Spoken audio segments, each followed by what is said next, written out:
Konten kreator sekaligus TikToker Willy Salim mengaku bakal menjalani tradisi tepung tawar seiring dengan permintaan Sultan Palembang. Sebelumnya Sultan Mahmud Badarudin SMB 4 Raden Muhammad Fawaz Diraja sempat mendesak Willy Salim untuk menjalani tepung tawar.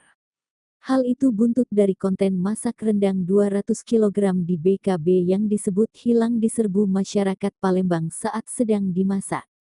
Willy Salim melalui perantara Ustaz Dery Sulaiman sudah menghubungi Fawaz Diraja untuk menyampaikan permintaan maaf ke warga Palembang.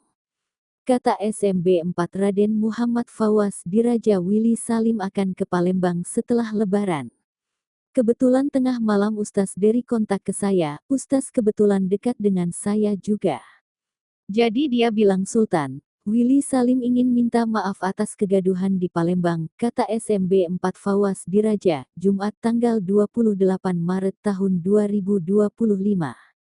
Menurutnya, dengan kegiatan tepung tawar supaya bisa menormalkan dan memulihkan nama baik kota Palembang dan nama baik Willy Salim. Terkait kapan dan tempatnya di mana, hal itu masih didiskusikan dan dipersiapkan. Willy Salim mendapatkan 5 poin desakan melalui pernyataan sikap Kesultanan Palembang Darussalam. Salah satunya adalah melakukan tradisi tepung tawar ritual adat masyarakat Melayu. Tradisi tepung tawar merupakan bagian dari kebudayaan lokal yang masih berkembang di kota Palembang, Sumatera Selatan. Tradisi dilakukan sebagai bentuk menghindari malapetaka atau kemalangan. Dalam adat Palembang, ketika seseorang menimbulkan konflik yang tidak bisa diredam dengan toleransi hingga berujung pertikaian atau bebala, maka ia wajib melakukan tepung tawar perdamaian sebagai jalan